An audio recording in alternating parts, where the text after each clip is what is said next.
Selamat datang di Klasemen akhir. akhir.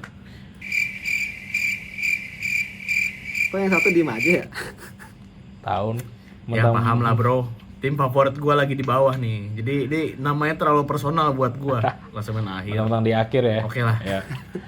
Iya, udah Berasa deh, jalanin aja kesindir nih. ya. Oke, jadi ini adalah edisi perdana dari Klasemen akhir. Yap, betul Bareng banget. Siapa aja nih di sini? Ada gua Afkar, terus siapa lagi nih? Ada gue Resur. Dan gue Heidi. Benar, cocok. Oke. Tapi by the way mungkin belum ada yang tahu ya, maksudnya klasemen akhir nih apa. Sebenarnya kita mau ngejelasin aja. Klasemen akhir tuh sebenarnya kita tuh akan ngebahas mengenai bola, iya, tentang proses sepak bola, maksudnya sampai dengan dia di klasemen akhir gitu. Dan ini tuh kayak point of view sebagai kita bertiga yang memang benar-benar kayak fans bola aja, yang benar-benar kayak temen tongkrongan suka bahas bola gitu.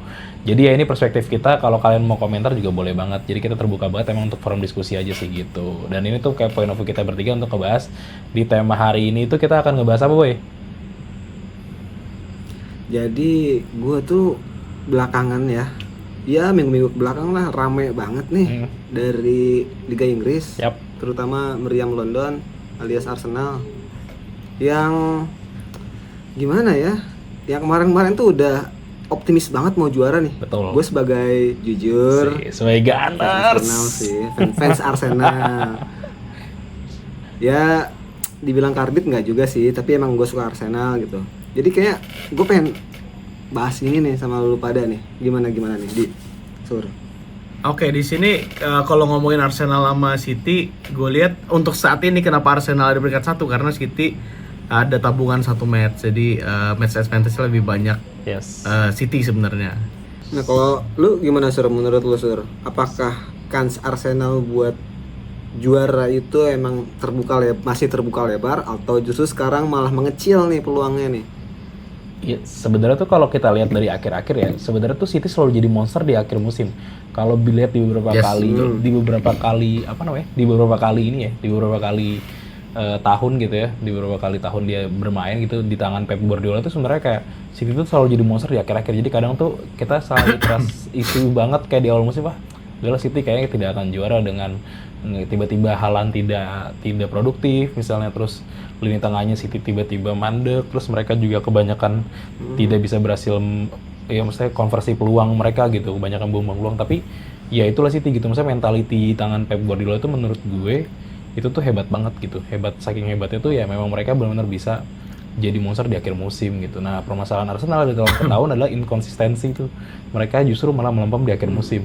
Nah sebenarnya jadi questioning juga ketika sekarang. Balikannya ya? Betul, dia jadi questioning juga sekarang tuh Arsenal kayak selalu di akhir musim apakah dia bisa kembali konsisten atau enggak. Tapi ternyata dilihat beberapa laga terakhir tuh mentality Arsenal menurut gue sih ya oke ya untuk di musim ini gitu. Dan sebenarnya secara peluang Arsenal bisa banget dengan beberapa catatan sih, dengan misalnya mereka entah kenapa gue tuh melihat Arsenal sekarang tidak seperti tahun-tahun dulunya. Sebenarnya Arsenal tuh sekarang lebih banyak kayak dulu kan ya karena namanya juga muridnya Pep ya, Arteta gitu. Jadi kayak cara permainnya kurang lebih mirip gitu, dan selalu mereka tuh deadlock di sepertiga akhir. Tapi kayak entah kenapa di akhir-akhir ini atau di musim ini tuh mereka benar-benar kayak fokus untuk ya nyerang untuk jadi konversi gol aja efektif gitu.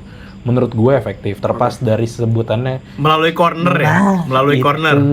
Menurut gue kayak ya udah, emang kalau lu mau juara liga tuh kayak menurut gue pribadi ya tuh ada kayak faktor di mana ya lu nggak perlu main cantik tapi yang penting hasil akhir gitu menurut gue. Arsenal itu lebih siap mungkin ya musim ini, terutama lu bilang lebih efektif. Nah menurut lu sosok siapa sih yang paling berperan gitu di Arsenal musim ini selain Arteta ya? Mungkin dari pemainnya mungkin menurut lu Sur? Kalau gue ya sebenarnya secara pribadi ya, sebenarnya kedalaman squad Arsenal tuh entah kenapa di musim ini oke, tapi terutama di lini tengah, karena kayak misalnya punya beberapa pilihan pemain gitu ya. Tapi menurut gue kuncinya Declan Rice sih tetap. Menurut gue Declan Rice tuh jangkar banget. Ya, agree bro. Jangkar banget menurut gue. Terlepas dari karena menurut gue Saka yang entah kenapa di musim ini melempem. Menurut gue tidak seperti Saka di musim sebelumnya. Gitu, kayak Saka tuh sebelumnya Agree juga. wow, ngeri banget gitu Saka tuh gitu. Tapi menurut gue ada satu player kuncinya menurut gue ada di Rice, tapi menurut gue nomor 2 ada di Eze. Eze itu sebenarnya datang menurut gue memberikan perubahan Arsenal sih, karena di sisi second line-nya tuh kayak ya lu tau lah Odegaard pasti dia fokusnya membagi bola, tapi kan dulu dia sering masuk ke dalam kotak penalti terus jadi gol ya. Tapi entah kenapa di sekarang juga sama nih, jadi deadlock di Odegaard, tapi menurut gue Eze bisa jadi pembeda aja sih. Gitu. Kalau dari Ya, gue. mungkin juga gue mau nambahin sedikit yang Resur bilang. Kedatangan Julian Timber tuh lumayan loh produktivitas golnya. Sama asisnya ya, Julian Timber. Sama Gabriel Magalhaes. Gabriel tuh salah satu back yang produktif juga untuk nyetak gol, dan juga tentunya kipernya David Raya. Banyak yang ngecengin David Raya. Tapi secara refleks betul. Gila banget ya refleksnya. Kayak Ederson berapa tahun yang lalu lah gue ngeliatnya. Kalau dari gue ya ngeliatnya.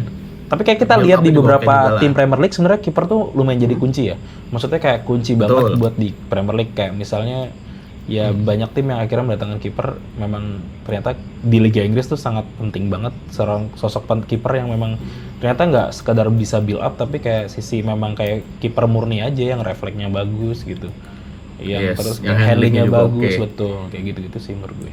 Itu ada di Raya tuh. Menurut gue ada Raya sih. Ada di Raya bener tuh. Walaupun kadang-kadang inkonsisten juga. Ya, gue juga punya catatan tersendiri ya untuk Arsenal Man City.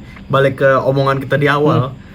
City sama Arsenal ini kan bisa jadi nih kalau menang terus sampai akhir ini poinnya bisa jadi sama gitu kan. Poinnya bisa sama kalau menang terus. Yang membedakan apa? Selisih golnya, bro. Setuju. Selisih gol. Setuju. Ternyata kalau misalnya kayak kemarin tuh sempat tuh selisih golnya sama. Apa yang dilihat? Berarti ada gol masuknya, produktivitas golnya. Kayak waktu yang minggu lalu si City kan peringkat 1 karena walaupun gol difference sama, tapi si produktivitasnya lebih tinggi. Nah itu menurut gua, kalau mau Arsenal juara, dia nggak cuma hanya menang doang, tapi kalau bisa jaga produktivitas yang selisih golnya, selisihnya minimal 2 lah. Misalnya menang 4-2 is oke, 2-0 bagus gitu kan. Kalau bisa plus 2 terus selisih golnya, plus 2 terus. Jadi itu bisa buat ngejaga gap, bisa nandingin City dari City kan. At the end misalnya kayak semua sisa laganya dimenangin Arsenal, terus juga City juga sama-sama menangin sisa laganya, yang akhirnya akan dilihat dari pertama pasti kan goal difference dulu kan, gitu selisih golnya. Betul. Ya habis itu baru ya kalau bisa golnya sebanyak-banyak lah. Terus kalau dilihat dari sekarang nih 27 April kan City masih kurang 1 match, Arsenal udah 3-4 tuh, City baru 3-3. Sebenarnya goal force-nya tuh Arsenal cuma beda 2 gol aja untuk produktivitas ya. Nah, itu makanya gue bilang kuncinya tuh dia harus konsisten. Minimal nabung selisih plus 2 gol lah tiap laga. Tiap laga, nggak cuma sekedar menang. Betul. Nah, City juga sama menurut gua, cuma di sini kita ngomonginnya di Arsenal ya. Lebih ininya. Karena kita tahu kalau City tuh kalau menang dia selalu fantastis menang, maksudnya nggak pernah yang tipis-tipis. Iya, betul. Mentalitas itu oke lah kalau menang. Kalau menang 1-0 tuh dia berarti ada yang salah tuh dari City kan. Kalau menang tuh bisa dia 2-3 gol selisihnya. Tapi menurut kalau menang 1-0 tuh ada something wrong di City. Betul. Tapi misalnya kita dari tadi konser bahas tetap peluang Arsenal, yang menurut gue kayak balik lagi Arsenal ya tadi yang Heidi udah highlight, sebenarnya gue setuju juga kayak paling penting tuh produktivitas gol, karena maksudnya itu akan menjadi poin penting kalau sama-sama hasil akhirnya adalah semuanya di sisa laganya dimenangin oleh kedua tim. Gue juga lebih pengen highlight bagaimana City sebenarnya main di musim ini yang sangat beda banget. Dia nggak punya ibaratnya kehilangan sosok si maestro Kevin De Bruyne misalnya gitu, terus diganding KDB. Betul, digandingkan sebenarnya dengan peran box to box player seperti Reinders gitu ya. Menurut gua tuh kan dia perannya berbeda banget ya gitu. Style mainnya beda banget. Kalau Reinders tuh box to box dan memang dia tuh masuk ke dalam kotak terus bisa jadi gol gitu ya dengan individual skills dia atau dengan positioning dia yang kadang menurut gua tidak terkesan cepat, tapi ternyata positioningnya tuh tepat gitu.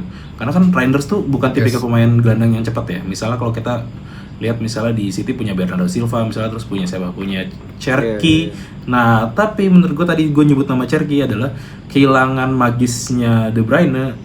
Tiba-tiba datang pesulap juga nih, pemain magic yang bisa style mainnya cukup free roll, crossing. Betul, cukup free roll. Terus juga dia juga menurut gue dengan usia dia yang masih muda tuh pede banget untuk main di sekelas City dan main di Premier League gitu dengan ngeluarin skillful dia, walaupun kadang-kadang orang melihatnya dia tidak respect dengan lawan gitu, dengan beberapa kali style dia yang kadang-kadang kayak bola dan juggling dan lain-lain ya. Tapi menurut gue peran Cherki menurut gue ya yang gue harus lihat Cherki sih, dan menurut gue konsistensi Doku yang memang kayaknya tuh Doku tuh gila ya, tuh orang tuh cepet banget coy. Bisa di sisi dia kalau Doku nambahin nih sedikit deh. Kalau misal Doku tuh secara statistik mungkin nggak kelihatan ya, cuma impact dia di lapangan sebenarnya. Ketika dia masuk break, cut inside ibaratnya struktur bertahan lawan tuh langsung pecah gitu loh. Maksudnya kayak ketika ada Doku tuh yang tadinya lagi struktur bertahannya anteng-anteng nih udah main sebelumnya kayak gitu, struktur bertahan itu bubar jalan gitu, ketemu Doku yang individual skills dan kecepatan dia gitu. Ya, sama nambahin juga mungkin kalau kalian algoritmanya tuh Premier League banget ya. Sering tuh belakangan dia muncul karena mungkin si Bernardo Silva ini mau cabut Ya, kan. betul. Jadi muncul highlight-highlightnya dia. Dia kenapa kayak musim ini kayak kerja keras banget karena nggak ada tandemnya, bro. Itu mah. KDB tuh tandem banget sama Bernardo Silva. Dua-duanya tuh sebenarnya sedangkan magis banget umpan-umpan. Yes. Gitu. Nah, kalau ngomongin Tierney Reinders, dia tuh sebenarnya kalau lihat satu musim terakhir dia musim lalu di AC Milan, dia ditaruh jadi CM, number 10 player Ya. lah. Nah, itu jadi dia bener visinya tuh untuk nyetak gol gitu loh. Mungkin ada 1-2 kali gerakan kecil dribble atau passingnya, tapi kayak dia lebih banyak lihat gawang gitu loh. Makanya di situ dia agak susah. Jadi Haaland nih nggak ada yang kasih makan gitu sebenarnya. Iya, dan makanya tadi gue bilang sebenarnya si Reinders tuh entah kenapa gue melihatnya dia kayak lebih bermainnya role-nya sebagai terkesannya ya kayak lebih ke ini sih, lebih ke box to box play. Maksudnya dia selalu hadir dari tengah juga bawa bola, tapi dia tidak yang punya magis umpan atau visi umpannya tuh sebagus Kevin De Bruyne gitu. Jadi benar-benar Betul, kayak itu cuma setuju buat ngalirin bola di tengah, terus dia tiba-tiba datang di kotak penalti gitu atau di belakang gitu second. Ya. Iya. Nah, itu juga mungkin menurut gue itu karena ini menurut gue. Karena musim terakhir dia di AC Milan tuh lebih Ya, banyak main main di di belakang CAM. striker ya. Nah, tapi pas di City dia dituntut buat kayak posisi lamanya box to box, which is tuh butuh adaptasi juga Iya, gitu. dan sebenarnya tuh pola modern Untuk nembak gol dia oke banget menurut gue, nge-shootnya finishingnya Iya, oke. dan Cuma itu dia. di Mungkin fungsi playmakingnya yang mungkin musim depan bisa lebih baik asli. lagi gitu. Tapi kan maksudnya kayak di era sepak bola modern tuh udah nggak ada lagi ya sebenarnya CAM murni ya. Maksudnya kayak benar-benar yang bermain cuman posisi di belakang striker gitu. Itu tuh udah jarang Ya banget. udah nggak zamannya sekarang. Iya, jadi Udah kayak punah ya lah. benar-benar jadi central midfielder aja ya. Kalau kemampuan lu untuk attackingnya bagus ya lu masuk kotak penalti gitu aja. Sebenarnya lu bisa shooting jarak jauh gitu. Gitu sih sebenarnya. Oke nih, kita balik ke title race nih ya. Tadi kan kita udah ngebedah sedikit-sedikit lah analisa terkait Arsenal. Ya, terus analisa kayak lucu-lucu. gimana. Sotoy Gue aja pengen tanya sotoy. nih. Ya nggak satu kan kita analisa by data, ya gak sih? Betul. Oke. Nah, dari lu berdua nih, menurut kalian, lu lebih condong ke siapa nih yang bakal juara tahun ini nih, musim ini? Resor dulu deh, coba Sur. Gimana Sur? Ya, gua akan sebut satu klub aja kan, yang kan which is ya udah mengerucut kepada dua tim kan yang akan juara ya kalau nggak City Arsenal gitu kan. Karena karena dari selisih yang lainnya udah nggak bisa ada yang ngejar lagi di dua klub ini gitu. Menurut gua entah kenapa gua akan ngasih kesempatan buat Arsenal sih juara tahun ini. Karena gua agak lumayan bosan juga kalau City yang juara. Sorry karena gua Red Devils banget, Bu. Jadi agak sulit nih gue. Sebenarnya agak sulit sih kedua tim ini gue pilih, tapi gue lebih respect karena Arsenal udah lama banget gak juara aja sih. Itu lebih kasihan.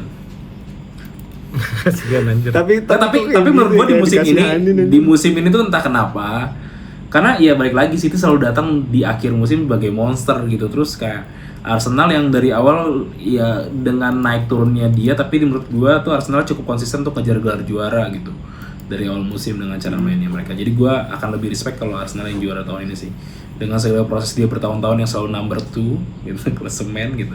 Menurut gue untuk sekarang layak sih dia nomor 1 untuk juara gitu. Oke. Tahu gimana di?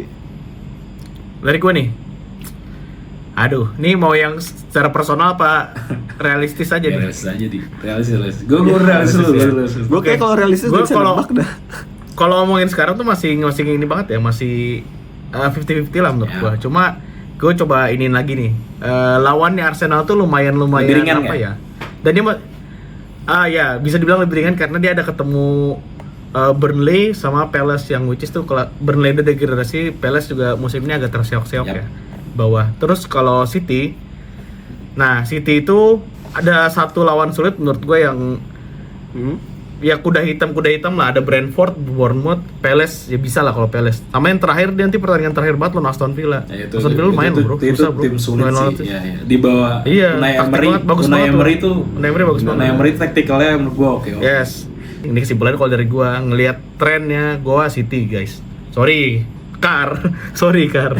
Gua City karena gua lihat secara mentalitas realistis apa Pep tuh udah pribadi membuktikan. Enggak, ini gue realistis. Sekarang lihat kalau misal Arsenal masih dari kemarin tuh menang, apalagi pas dia menang lawan City tuh kemarin. Kalau misal dia menang lawan City, gue yakin bisa jadi Arsenal. Tapi lihat ketemu City kan ibaratnya peringkat 2-nya ya. Itu kan diuji mental lu di situ. Betul. Di situ kelihatan.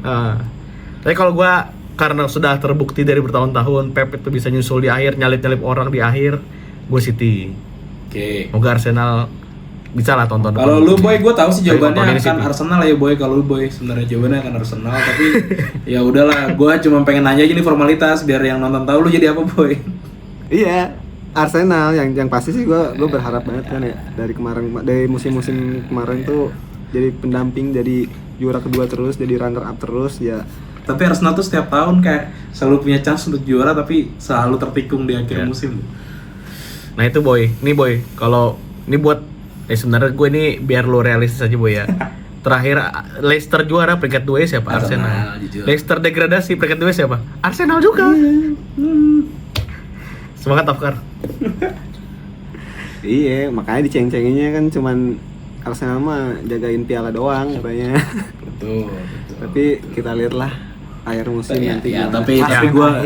tapi gue tetap tahun ini gue Klasemen akhir. megang Arsenal untuk juara karena walaupun banyak yang bilang gak suka dengan Arsenal musim ini, tapi ya gue lebih menghargai mereka fight dari awal sih untuk emang dapetin gelar juara gitu. Oke. Tapi ini sebelum closing nih ya.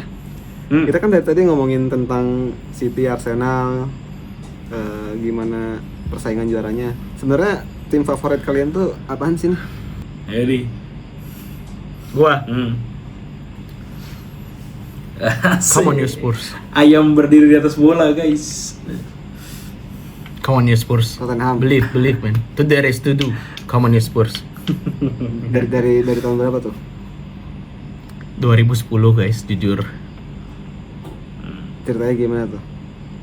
Bisa suka Spurs? Lu ceritain banget. Ya, Boleh deh. singkat aja lah. Jadi suatu hari di saat gua kelas 2 SMA, atau kelas 1 SMA gua lupa. Dulu gua jujur sempat senang satu tim lah di Italia karena zaman kita kecil kan itu Serie A gila-gilaan. Kayak sama deh, Di. 90-an akhir sampai 2000-an awal. Kayak sama deh gitu. Ya, gue suka lah salah satu. Tapi habis itu ya udah karena mungkin suka tuh karena zaman waktu kecil kan ikut-ikutan aja ya, Bro. Ikut-ikutan aja nih. Tapi suatu hari tuh gue lupa kelas 2 SMA nggak salah ya. Gue bangun tidur subuh-subuh tuh nonton bola. Ada Tottenham melawan Inter Milan. Kalau gue inget tanggal 20 Oktober 2010. Kalau gue nggak salah ya, 20 Oktober 2010. Yang Gareth Bale ke Gue pembalap. nonton di situ Gareth Bale ngocak-ngacak Inter. Walaupun dia kalah ya, waktu kalau nggak salah skornya 4-3 kalah Tottenham, tapi di situ Gareth Bale ngacak-ngacak. Wah, anjir gue ngefans tim ini nih. Gue belum ada ngefans ngikutin tim banget zaman itu tuh. Cuma main FIFA doang. Tapi pas nonton itu, gue fans Tottenham sedari subuh itu. Kalau gue, ya udah gue pastilah ya MU.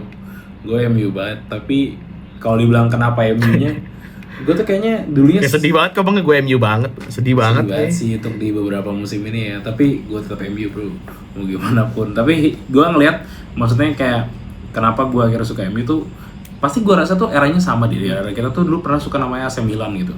Di era Kakak, Seedorf tuh kayak di era-era itu kayak kita suka gitu. Juga era Dida, terus era-era striker males, Filippo Inzaghi gitu. Terus kayak tiba-tiba entah Ya, kenapa gua gue di dua satu hari Milan sih. bener, gue di satu hari gue nonton tapi gue dari dulu memang entah kenapa gue tuh suka banget kalau gue main Winning Eleven gitu-gitu tuh gue suka banget. Waktu awal-awal gue suka banget pakai Paul Scholes. Itu tuh pemain yang gue suka sampai sekarang gitu. Salah satu pemain gelandang tengah yang gue suka banget itu Paul Scholes. Nah akhirnya waktu itu ya udah gue akhirnya sambil nonton MU tapi gue belum suka banget gitu. Nah waktu era siapa? Era Cristiano Ronaldo. Udah pasti semua yang kayak di generasi kita tuh yang suka MU entah kenapa ya pasti kayak nge-triggering tuh suka waktu zaman Cristiano Ronaldo sih gitu. Yes, Beralih dari zaman betul, Beckham ya gue juga suka Beckham. Maksudnya gue udah nontonin waktu zamannya Beckham tapi entah kenapa tuh semua berubah tuh ketika Cristiano Ronaldo datang sih. Dan ada satu sih, ada satu menurut gue yang gue suka banget strikernya dengan cara mainnya Berbatov. Jadi Berbatov tuh di era itu keren banget. Berbatov, Carlitos, ada Tevez tuh wah gila sih itu, mantep banget. Itu tuh 2008 ya, 2008. Betul, 2007, 2008 itu tuh era-era terus Wayne Rooney yang masih temperamental banget gitu, yang tidak pernah cocok dengan CR7 gitu. Itu menurut gue kayak itu era-era terbaik lah. gitu, dan masih ada Giggs dan lain-lain gitu. Setuju. Sampai kenapa gue suka banget tuh Kayak karena gitu. itu karena MU tuh di eranya Sir Alex tuh benar-benar bahkan pernah satu pertandingan masangnya backnya tuh lebih banyak dibandingkan pemain lain gitu, karena saking gak ada squad gitu. Fabio, Rafael dimainin gitu, ada Osi gitu, terus jadi satu semua tuh kayak banyak. Gue lupa di tahun berapa tuh main kayak 4-4-2 kalau nggak salah, itu tuh kayak lebih banyak backnya karena saking gak ada pemain waktu itu gitu. Tapi menurut gue dari situ kejeniusan Sir Alex, walaupun kita juga mungkin gua sebagai fans MU itu sepakat Sir Alex tuh nggak jago taktik. Kalau Sir Alex main di era sekarang menurut gua MU nggak jadi apa-apa juga gitu. Sir Alex tuh jago mentality aja di ruang gantinya tuh jago banget gitu megangnya gitu. Tapi ya gua terlepas dari itu gua suka sih MU sampai sekarang. Dari kecil lo berarti tuh MU. Iya, maksudnya kayak dari kita era SMP ya, kayak itu era SMP deh. Sama sih era SMP gua. Lu Iya. lu gimana, Kar? Lu suka Arsenal dari lahir ya, Boy? Keluar udah Lu langsung ganti-ganti kayak ini dari zaman awal kenal ganti-ganti kayaknya. apa gara-gara sponsor Enggak anjir bajunya sama Boy sama model elektronik lu saat itu? Kagak sebenarnya gue mah ini tahu kayak lucu-lucuan aja sebenarnya dulu tuh. Kalau kan dulu zamannya PES gue mainnya ya, dan PES terus orang-orang kayak pakai City, pakai MU, terus gue kok gak ada yang pakai Arsenal mantep kok kata. Terus ya udah nyaman aja gue. Itu zaman siapa? Zaman Podolski ya, Podolski. Atau zaman ini, zaman Ljungberg, Bergkamp. Angri. Itu kayak tadi dia ngomongin City, emang tahun zaman itu ada yang main PES pakai City, Bro? Nggak ada sih, gua rasa itu waktu itu belum ada siapa-siapa anjir. Belum ada kayak yang kita tahu banget gitu, nggak ada sih gua rasa gitu. Iya. Kayak di era kita ya, maksudnya Berarti sebagai kita yang suka bola. Berarti zamannya Henry Thierry Henry ya, Boy ya? Nah, itu satu Bergkamp. gua suka ya, striker lubang adalah Bergkamp. Dennis Bergkamp, cara mainnya keren banget, gua suka. Tapi gua suka dari Arsenal tuh, orang suka Angri ya, gua juga suka, tapi gua lebih suka Dennis Bergkamp, entah kenapa cara mainnya. Robert Pires bagus, playmaker. Betul. Pires. Tapi kayak Bergkamp tuh pemain lubang gitu, di kayak nomor 10 gitu loh, kayak di belakang striker. Iya. Jadi Arsenal ya, bener ya. Ganti lagi nggak ntar nih, berapa tahun lagi? Nggak tahu. Ganti sih gua rasa. Anjir, karbit dong gua kalau kayak gitu. Ya udah, Sur, kayaknya pembahasan buat edisi apa namanya title race ini udah lumayan banyak lah ya tadi kita bahas ya, analisa tipis-tipis. Banyak pak tipis-tipis nih. Ya pokoknya gitulah. Menurut lo ada tambah lagi nggak nih buat sebelum kita closing nih, Sur? Ya tadi ini kalau gue dari gue ini aja sih, tadi negesin kalau tadi Afkar pengen Arsenal juara, Resur pengennya Arsenal juga tadi ya, Sur ya. Nah, Iya, kalau gue karena City, kasihan City aja, all day karena City. kasihan. Ya, kalau gue City. Nggak, bukan jangan dihela kasihannya, karena gue respect anjir prosesnya kayak. Bener. Nah, teman-teman juga yang nonton nih, tulis aja di kolom komentar siapa yang kira-kira juara antara Arsenal sama City doang nih sekarang. Setuju banget, dan jangan lupa follow juga TikTok kita apa? Klasemen akhir. Klasemen akhir. Betul. Yes. Sur, tambah lagi? Oke. Cukup? Yap. Gak ada cukup. Sampai jumpa di edisi berikutnya. Bye bye.